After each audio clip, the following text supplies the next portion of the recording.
महेंद्र पर्वत पर खड़े होकर हनुमान ने पहले सामने की ओर देखा। अनंत सागर लहरा रहा था। ऊपर देखा तो अनंत आकाश था।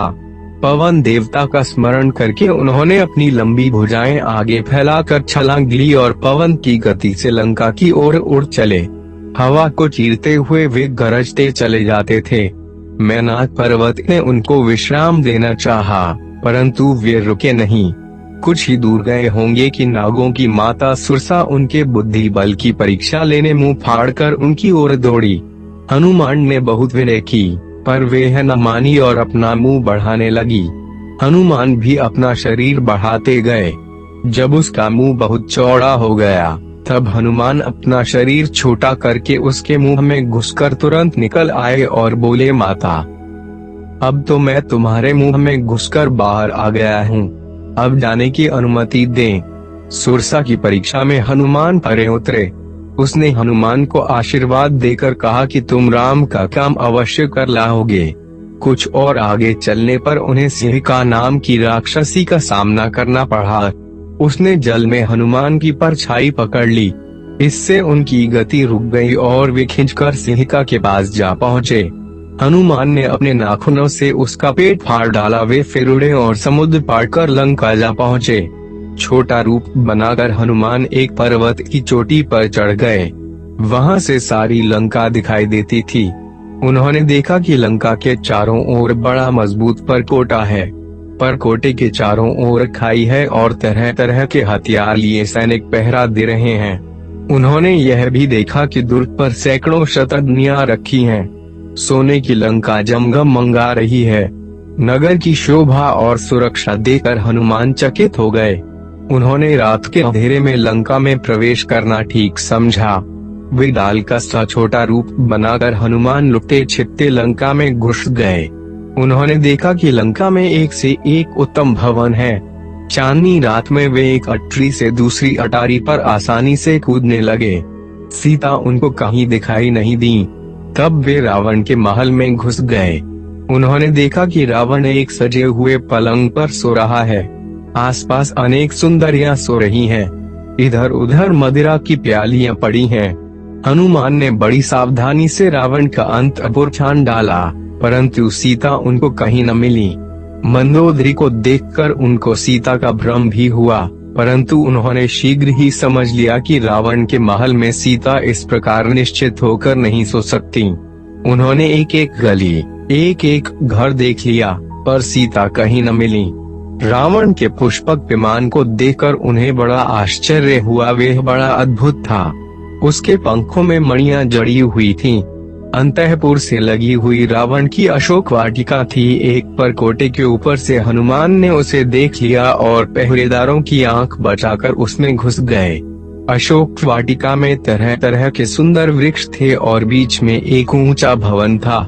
अशोक के पेड़ पर चढ़कर हनुमान उसे देखने लगे।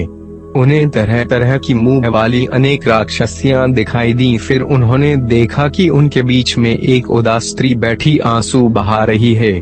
उनको लगा कि हो न हो यही सीता जी हैं। उन्होंने मन ही मन उन्हें प्रणाम किया और वे सोचने लगे किस प्रकार माता से बात हो। तरह तरह की बातें सोचते बेपत्तों में छिपे बैठे रहे। अब रात का अंतिम पहर आ गया। नगरी में वेद पाठ होने लगे। रावण भी जगा और अपनी रानियों और दासियों को लेकर अशोक वाटिका में आ पहुंचा। हनुमान डाली पे चिपक गए, जिससे किसी का निगाह उन पर न पड़े। रावण को देखकर सीता थर थर कांपने लगी। रावण ने सीता को अनेक प्रकार के भय व लोभ दिखाए, परंतु सीता ने रावण का तिरस्कार ही किया। सीता ने कहा, यदि तुम मुझे स्वामी के पाप प्रयत्न कर क्षमा नहीं मांगोगे तो वे तुम्हारा सर्वनाश कर डालेंगे। सोने की लंका में टटी भेष सिल जाएगी। क्रोध से आंखें लाल कर रावण बोला, दुश्मन सोचने के लिए 1 साल का समय दिया था। साल पूरा होने में 2 महीने बचे हैं। इस बीच यदि तुम मेरी बात नहीं मान लेती तो मैं अपनी चंद्रहास तलवार से तुम्हारा गला काट कर फेंक दूंगा। इतना कहकर रावण चला गया। रावण के चले जाने पर त्रिजटा नाम की एक बूढ़ी राक्षसी ने दूसरी राक्षसियों से कहा, पिछली रात मैंने एक सपना देखा है। सारी लंका समुद्र में डूब गई। विभीषण को छोड़कर सब दक्षिण दिशा को चले गए हैं। यह सपना अच्छा नहीं है, मेरी राय में सीता जी की सेवा करने में ही भलाई है। पेड़ पर बैठे बैठे हनुमान सब कुछ देख सुन रहे थे। सीता का दुख देखकर वे दुखी भी थे। उनको यह भी चिंता थी कि यदि सीता के सामने आकर संस्कृत में बोल उठे तो सीता उन्हें कहीं मायावी रावण ही न समझ ले। यह विचार कर उन्होंने पेड़ पर से ही राम वृत्तांत सुनाना शुरू किया। उन्होंने राजा दशरथ का वैभव, राम जन्म, राम विवाह, राम वनवास, सीता हरण, सुग्रीव मैत्री आदि का सब वृत्तांत संक्षेप में कह सुनाया। सीता जी आत्महत्या के विचार से उसी पेड़ के नीचे आ गई थीं, जिस पर हनुमान बैठे थे। उन्होंने ऊपर की ओर देखा। हनुमान को देखकर पहले तो वे घबराईं, पर उनकी बातों से और उनके व्यवहार से भरोसा हो चला कि वे राम के ही दूत हैं और पता लेने के लिए यहाँ आए हैं। अब हनुमान ने देखा कि सीता के मन में बार बार संदेह उठ रहे हैं, तो उन्होंने पर्वत पर फेंके हुए आभूषणों की चर्चा की और अंत में राम की दी हुई मुद्रिका दी। अब सीता को पूरा भरोसा हो गया।